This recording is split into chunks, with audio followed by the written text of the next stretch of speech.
Bueno, estamos aquí con Antonio Barrero, filósofo cubano e investigador del Instituto de Filosofía de Cuba. Usted ha escrito extensamente sobre las formas en que la lucha de clases tiene lugar en la cultura o se manifiesta en la cultura, y sobre la guerra cultural imperialista en concreto. Su trabajo sugiere que la guerra cultural es, de hecho, principal. ¿Por qué es así? Tradicionalmente, cada vez que se emplea el término de guerra, se piensa en el conflicto militar. Antiguamente, las guerras mundiales, por ejemplo, se daban, y después los historiadores militares empezaban a hablar de cómo las guerras se preparan y tienen un tiempo de preparación previa, anterior, desde el punto de vista económico, desde el punto de vista diplomático, desde el punto de vista también propiamente militar, etc. Pero ya esos tiempos han ido cambiando. Después de la Segunda Guerra Mundial, ya a finales de la Segunda Guerra Mundial, los ejércitos imperialistas se dieron cuenta de la importancia que tiene en toda guerra el factor subjetivo, el factor moral en los propios combates, pero también la espiritualidad humana que apoya o desaprueba determinado conflicto y las consecuencias que todo esto puede tener para la propia guerra en sí desde el punto de vista militar. Hoy en el mundo hay conflictos armados, y como parte de ese conflicto armado hay siempre presencia de la intencionalidad de subvertir la cultura del agredido, con incidencia de diferentes factores, no exportando la cultura del agresor, sino exportando y tratando de incidir con una cultura construida para el logro de esos fines. No son los altos valores culturales de la cultura occidental, que no hay quien los niegue, existen y están ahí, pero esos no son los valores que se exportan. Los pseudovalores que se emplean en esta guerra son ante todo de una cultura construida para manipular y subvertir la subjetividad. Pero no es solamente durante el conflicto, mucho antes del conflicto, y para evitar que se dé y se tire el primer tiro, se trata de ganar la guerra con el apoyo y con la utilización de las ideas de la subversión psicológica, de la subversión del conocimiento. Por algo hoy se habla de la guerra cognitiva como parte de la guerra cultural, y de subvertir la espiritualidad humana, tanto en su componente cognitivo como sensorial, para tratar, como han dicho muchos, de no solamente dar falsas noticias, sino que con todo un gran sistema de manipulación y de subversión de la cultura, hacer que los individuos actúen y reaccionen de forma ya directa, sin que pase por un análisis de lo que está sucediendo y está pasando. Entonces, se trata de ganar ante todo la guerra, como dice el propio manual de guerra no convencional, sin disparar un tiro, sino que se trata, por lo tanto, de hacer todo un conjunto de acciones antes de, para lograr que el agredido después, en determinado momento, cuando se dé, reciba al agresor con los brazos abiertos. Y todo eso es guerra cultural, que no es solamente desde el punto de vista, no es solamente el empleo del arte, sino es el empleo de todas las facetas y direcciones de la cultura, que tiene como núcleo a la cultura política. Por lo tanto, cualquier cosa que se haga va dirigida a subvertir la cultura política y moral de esa nación. Para ello se emplean los artistas, se emplea a todas las instituciones culturales del país, se emplea las noticias falsas y todo el periodismo y el invento del periodismo independiente, activistas sociales, a cuanta figura pública se pueda utilizar, ya sea del arte, del deporte, de la educación, de la ciencia, para tratar de utilizar a todos estos individuos que tienen seguidores para el cumplimiento de determinados objetivos políticos en primer lugar. Entonces, ¿por qué es importante analizar las múltiples facetas de la guerra cultural imperialista y comprender que su terreno se extiende mucho más allá del arte y la literatura? Usualmente en los textos que se han publicado reducen, en el mejor de los casos, la guerra cultural a la guerra que se hace con ayuda del arte, o la que se hace en el sector artístico y en el sector de la educación. Y el arte y la educación son dos componentes especialmente significativos de toda cultura, pero no son los únicos. Y si la guerra es ante todo la continuación de la política por otros medios, a saber, por medios violentos, según dijo Clausewitz, y así se cita en todas las universidades militares y en todas las universidades que estudian conflictos armados, lo político desempeña un rol esencial en la guerra, pero además de eso, en cualquier tipo de cultura. Las culturas de todas las naciones en este mundo en que vivimos tiene como núcleo no a la cultura artística, no a la creación artística, sino que el núcleo de toda cultura es la cultura política acompañada de la moral y la estética y enriquecida con la cultura científica, jurídica, etc. Por lo que, si vamos a hablar de guerra cultural, no estamos hablando de guerra en la cultura artística y literaria. Estamos hablando de guerra que tiene como centro a la cultura, y si la cultura es ese fenómeno tan abarcador que incluye todas las riquezas de la actividad humana, por lo tanto, hay que verla en ese gran diapasón. Entonces, en consecuencia, no podemos reducirla a la guerra en el arte y en la educación. Al contrario, en ocasiones se utiliza a artistas y da la impresión de que es guerra cultural, pero los objetivos fundamentales del empleo de esos artistas no es para deformar el gusto estético de la población, aunque también se utiliza y se hace y tiene sus consecuencias, sino que los objetivos ante todo y directos del empleo de figuras del arte y la literatura es para incidir en acciones de poder. Ahora, el gusto estético, como colofón, puede ayudar a modificar conductas. Modificando esas conductas, puedes hacer que un grupo de jóvenes se convierta en jóvenes indisciplinados, que salten, que brinquen, que les gusten cosas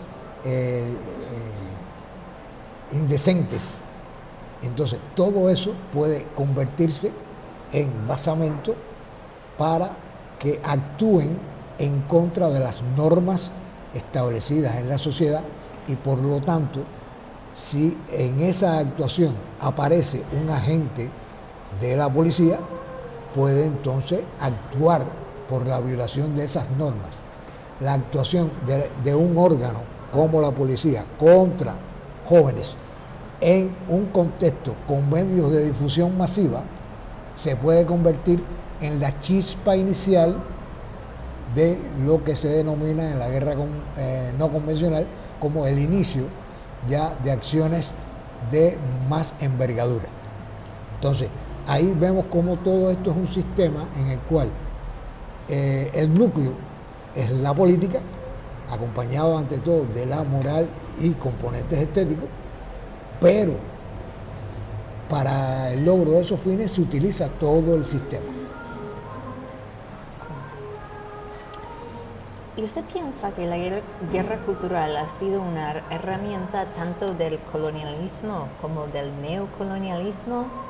Y siendo así, ¿cuáles son sus características específicas en el contexto del imperialismo dirigido por los Estados Unidos? La guerra cultural no se denominaba como guerra cultural así antes. No obstante, el colonialismo no solamente impuso su poder político y su poder económico, su poder militar, sino que impuso también su cultura, comenzando con algo que es muy importante: impuso su idioma, impuso tradiciones, impuso religión.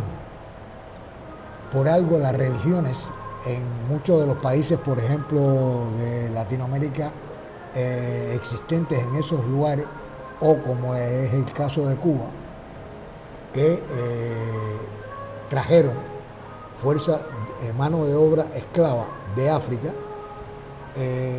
las religiones y determinados hábitos y costumbres de esos pueblos, lo que hicieron fue esconderse tras determinados símbolos impuestos por el colonialismo español.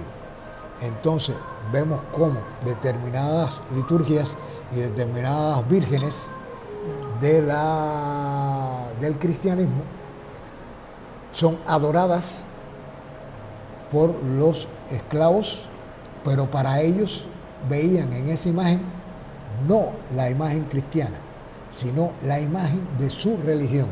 Y entonces por eso muchos de las santas y de las vírgenes hoy en Cuba tienen dos nombres: tienen el nombre cristiano y tienen el nombre de Babalguaché, de otras denominaciones de religiones afrocubanas, porque tuvieron que desde entonces hacer mecanismos de resistencia cultural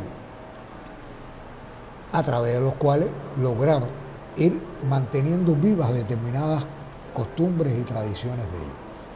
El neocolonialismo se amparó y se puso arriba del colonialismo existente para, sobre la base de él, seguir imponiendo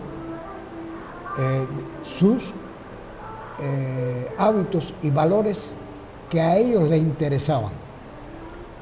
Si el colonialismo anterior imponía los valores propios de la cultura de origen, el neocolonialismo ya empezó a cambiar un poco eso y empezó entonces a apoyar valores que le interesaban para ir consolidando la dominación. Y ya hoy eso ha llegado a extremos importantes en los cuales la cultura que se utiliza en la guerra cultural no es la cultura del país agresor, sino que es una cultura enlatada, compuesta especialmente para ese tipo de agresión.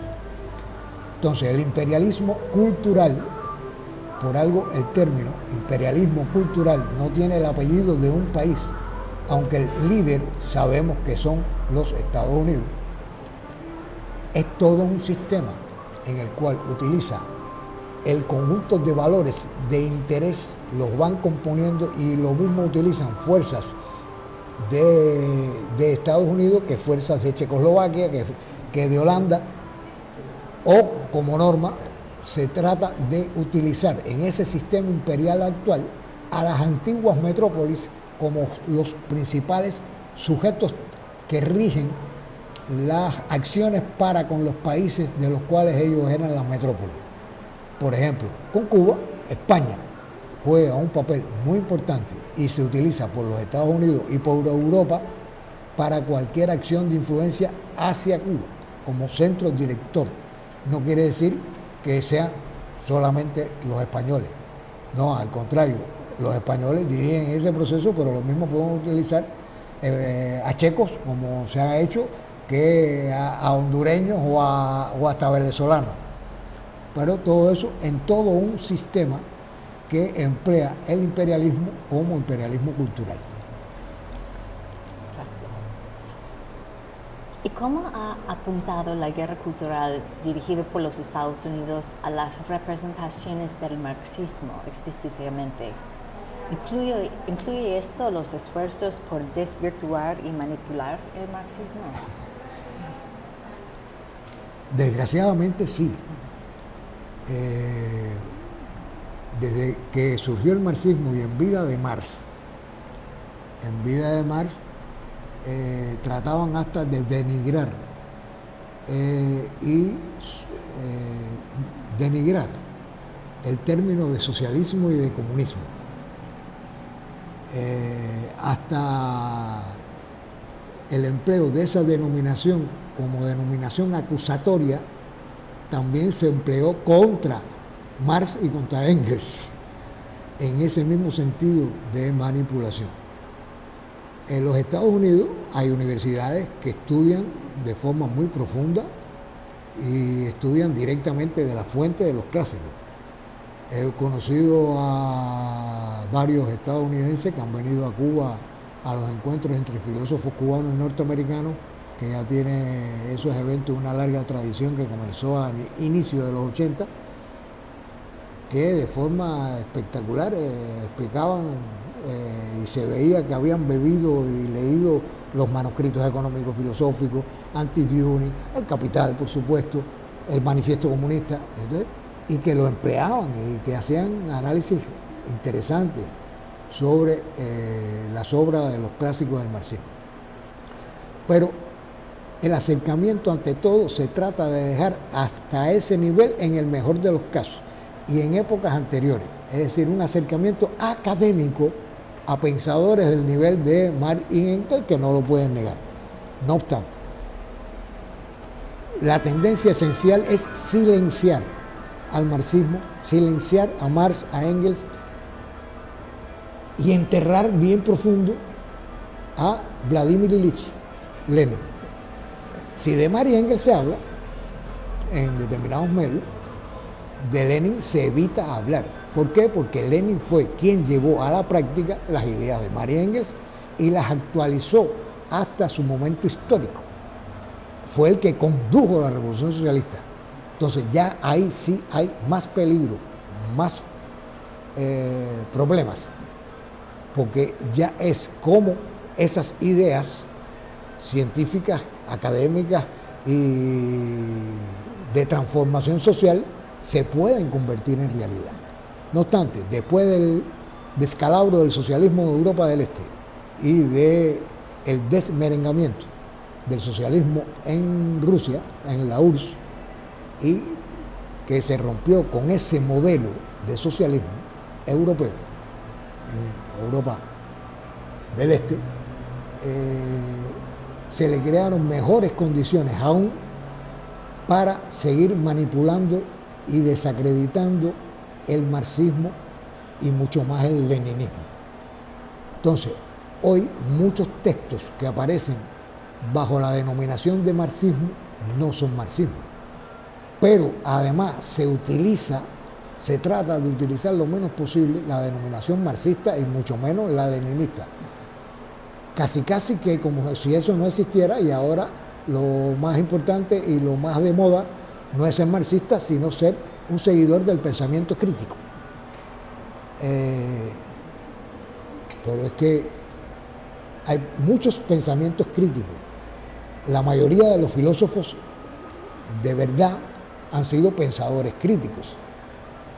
Pero una cosa es tener pensamiento crítico y otra cosa es ser marxista, que implica ser crítico con la sociedad y además en la crítica nació el marxismo. Miseria de la filosofía, filosofía de la miseria. Eso es crítica directamente a textos de su época. Pero entonces ahora se evita. ¿Por qué? Porque el tacharse o el que los denominen a X o a Y como marxista, eso le cierra determinadas puertas, eso le impide determinadas cosas. Entonces es mejor evitar eso y hablar de pensamiento crítico y no de marxismo. Entonces, en la lucha cultural incluye todo un componente ideológico y todo un componente psicológico. Muchas veces de lo que más hablamos es de las influencias psicológicas y de transformación de sentimientos, emociones, etc. Y desconocemos que eso mismo está descrito, la importancia que tiene el trabajar con la psiquis humana para transformar conductas. Pero ¿quién fundamentó eso? La ideología y las teorías. Entonces, las teorías también son fuentes de guerra cultural y en ellas se está llevando a cabo una gran lucha ideológica. Gracias.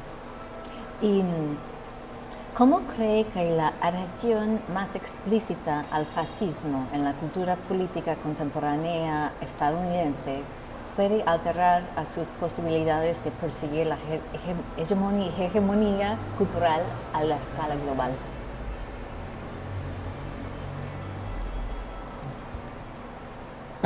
Todo sistema, cuando está en crisis y cuando ya llega un proceso de acumulación de determinados momentos en los cuales ya no está en la euforia de los inicios y de crecimiento, sino que ve que su hegemonía ha ido declinando, empiezan a aparecer con más fuerza fenómenos ya de decadencia, y esos fenómenos de decadencia han ido con el decursar de los años a llegar a ser, a partir ya del siglo XX, por ejemplo, las tendencias que denominamos fascistas y de extrema derecha. Esa también es una manifestación evidente de que la citada crisis del marxismo, de la crisis del capitalismo por los clásicos del marxismo, es un proceso, y ese proceso es un proceso largo, pero que poco a poco se sigue complicando más. No quiere decir que mañana desaparezca el capitalismo y el imperialismo, pero sí que el nivel de contradicciones se va agravando mucho más, y entonces cuando ya el nivel de contradicciones se va agravando mucho más, entonces los niveles de llegar al estadio de desarrollo de la contradicción, que se denomina desde Hegel conflicto, ya cuando llegue al nivel de conflicto sí hay que esperar la solución o provocar la solución. Y entonces esa solución puede ser la aparición de algo totalmente nuevo y superior, o la destrucción de eso que estaba existiendo, o ambas cosas a la misma vez. Entonces, hoy la hegemonía imperial en sentido general va en picada con la gran competencia de China, Rusia, los BRICS. El poder del dólar ha disminuido sustancialmente. Todo eso ellos tienen que buscar mecanismos, no solamente económicos, no solamente políticos para mantener su hegemonía y militar, sino también buscar los mecanismos culturales para tratar de mantener esa hegemonía. Desgraciadamente, los medios de comunicación masiva, las redes sociales, están en poder de las grandes, de los megamonopolios, y esos megamonopolios pertenecen al imperialismo. Y entonces son recursos que están a su disposición y que se emplean muy eficazmente para el mantenimiento de una hegemonía imperial con un elevado componente de información, de manipulación de la cultura, de tergiversación de determinadas cosas y de intentos de subvertir la espiritualidad humana en sentido general. Hemos hablado del uso del que el imperio hace de la cultura, pero ahora quiero preguntarle por los usos anticoloniales de la cultura. ¿Cómo puede ser la cultura un baluarte contra el imperialismo y el capitalismo? Y la segunda parte de la pregunta es cómo se ha utilizado de esta manera en la Revolución Cubana? Bueno, el empleo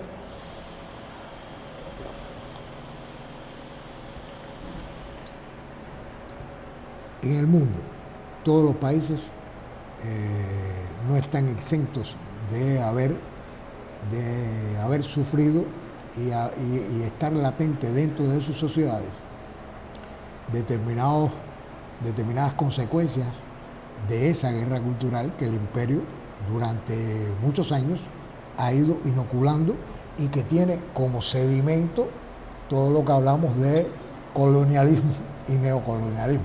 Entonces las bases estaban creadas ahí, montado sobre eso ha ido perfeccionando todo un sistema de manipulación que es global, no es solamente contra un país.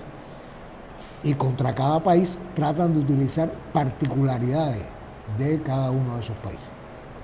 Entonces, en cada uno de esos países se debe de componer todo un programa para tratar de disminuir y de tratar de enfrentarse a esa agresión cultural. Para poderse enfrentar a la agresión cultural que le hacen, tiene que tener ante todo un sistema de observatorios, de vigilancia, de análisis, para ver en qué direcciones y cómo se está haciendo hoy y cómo ellos prevén hacerla mañana. Pero con eso no basta. Si ya todo ese sistema está hacia el interior de los países, está inoculado en sectores importantes de las sociedades existentes, hay que ver entonces cómo luchar contra eso que ya no es externo, sino que es interno también. Entonces, hemos visto manifestaciones de proliferación de conductas indecentes en muchas sociedades, como lo que antiguamente se denominaba caballerosidad se disminuye, como el hecho de que entre alguien a un autobús y si no está el cartelito de que este asiento es para impedidos o es para embarazadas, la gente no se inmuta. Antiguamente los cartelitos esos no existían y entraba una mujer y mucho más una embarazada o una persona mayor y era normal que se le cediera el puesto. Todos esos valores elementales, sencillitos, se han ido perdiendo porque la chabacanería se ha impuesto, que va desde el vestir, antiguamente tener un pantalón rasgado era un elemento de pobreza, de extrema pobreza, etc. Y hasta los pobres aún trataban ante todo de no vestirse así y trataban de vestirse pulcramente. Entonces trataban ante todo de vestirse lo más limpio posible. Ya eso no. Si te pones un pantalón bien rasgado con bastante hueco y si no los tienes se los haces, ¿por qué? Porque han impuesto ese tipo de cosas para incidir en determinadas psicologías que existían en determinados momentos. Antiguamente estaba la psicología del tatuaje como algo propio del sistema penitenciario. Ya actualmente eso no es así. Cualquiera tiene un tatuaje en cualquier lugar y hay algunos que son banderas de tatuajes. Entonces, han ido tratando de subvertir costumbres, idiosincrasias de pueblos para modificar conductas y, ante todo, ir fragmentando las sociedades. Eso lo vemos en las redes. Hoy es muy difícil en muchos países de América y de Europa poder lograr la unidad clasista de cualquier país. Las clases sociales siguen existiendo, pero ese es otro término que no se usa. Eso es imperialismo, término que tampoco se usa. Porque no, ya no por qué no se usan, sino que por qué romper con la unidad. Si tienes la unidad de la clase obrera, tienes ahí una fuerza realmente peligrosa contra el status quo, el régimen, etcétera. Ahí está la fuerza principal de una revolución social, según los clásicos del marxismo y de Vladimir Ilich. ¿Qué es lo que se trata de hacer ante todo? Fragmentar la sociedad por diferentes vías. Las redes sociales es una de ellas. En mi Facebook aparece mi círculo de amistades y otros, mi círculo de amistades y mi composición a partir de gustos que he delatado que tengo y que los tiene el imperio de las redes. Pero lo que aparece en mi Facebook no aparece en el Facebook tuyo, aparece otro círculo. Pero todo eso se hace combinar con otros sistemas de englosar ante todo movimientos de afrodescendientes, movimientos de LGTBI más Q más, de empoderamiento de la mujer, pero no hay mujeres que son negras y que son LGTBI. Entonces, lo que se trata es de que separar por aquí un grupo, separar por allá el otro, separar por aquí, porque en todos también hay miembros que están siendo afectados por la hegemonía del imperio. Entonces tratan ante todo de que sus intereses se focalicen en una dirección y no hacerles ver las causas esenciales de las situaciones en las que viven cada uno de esos grupos. Entonces se utiliza también ese sistema para combatir la hegemonía imperial. Gracias. Y en relación con el panorama cultural y político contemporáneo de Cuba, ¿cuáles son algunos de los terrenos clave de la guerra cultural? Y en relación con ello, ¿cuáles son los retos más importantes para la revolución cubana en esta coyuntura? Bueno, de las direcciones principales de la guerra cultural hemos estado hablando.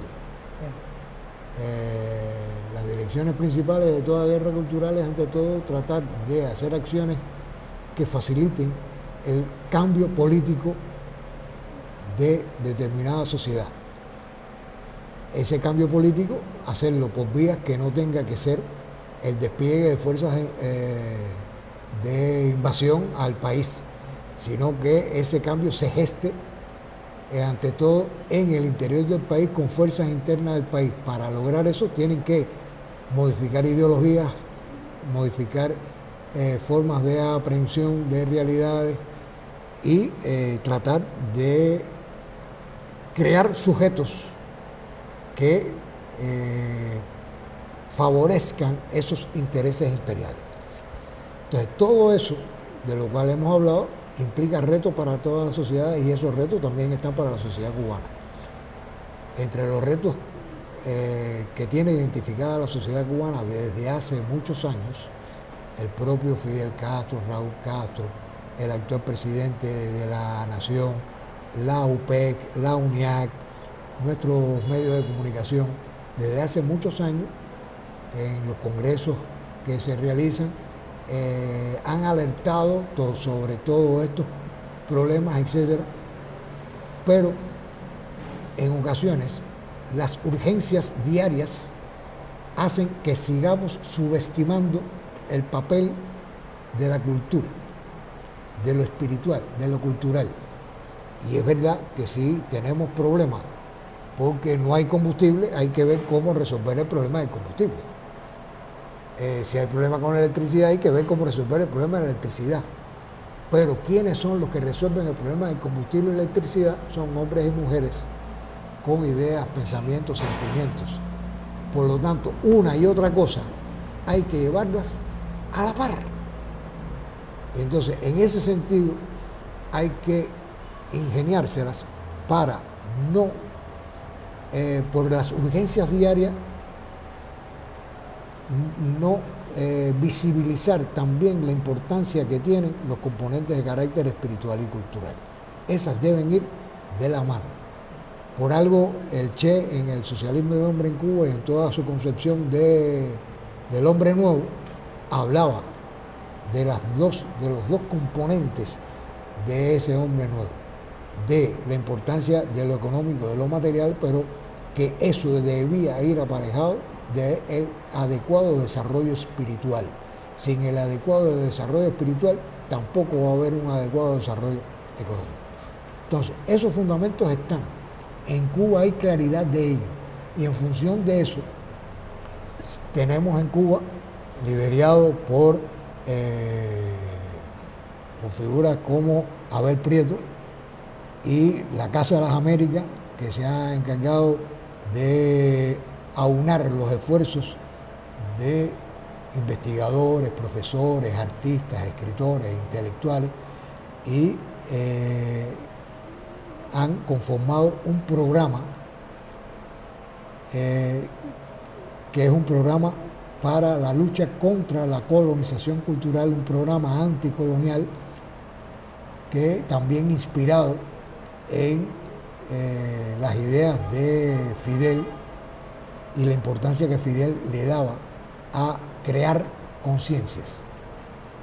Y ese es el nombre que tiene ese programa. Ese programa tiene muchas directivas y direcciones en las cuales se trata de involucrar no solamente a artistas intelectuales y a profesores y maestros y a periodistas, sino que se trata de involucrar a todo el sistema de instituciones de la sociedad política y de la sociedad civil cubana para poder enfrentar la colonización cultural, para poder enfrentar la guerra cultural.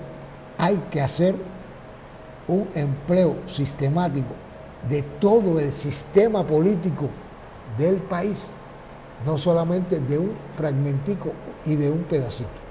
Entonces se intenta de todo de ver cómo poco a poco se logra movilizar y aunar para ir conformando ese sistema de actores que mientras más amplio sea, mejor. Pero además de este programa, que es muy importante, valioso y que fundamentalmente Abel Prieto se ha encargado él mismo personalmente de divulgarlo a nivel nacional en visitas a universidades, a municipios, exponiendo cada una de estas cosas y movilizando a las personas y haciéndole conciencia de la importancia del tema. Además de esto, por ejemplo, desde el punto de vista científico, hay un proyecto nacional aprobado que se llama Guerra Cultural en tiempos de escaladas de guerra política contra Cuba. Y entonces en ese proyecto de investigación hay un equipo multidisciplinario, multiinstitucional, que está tratando de no solamente fundamentar qué cosa es la guerra cultural y cuáles son todos los componentes que hay que tener en cuenta en ella, sino también analizando casos concretos de la historia de Cuba y casos concretos de los conflictos internacionales y de lo que está pasando en el mundo hoy, hacer recomendaciones y fundamentar recomendaciones para proponerse las instancias de decisión para que las valoren y tengan en cuenta en su introducción en determinadas áreas de la sociedad cubana. Ok, ya creo que ya es todo. Muchas gracias. Gracias, muchas gracias.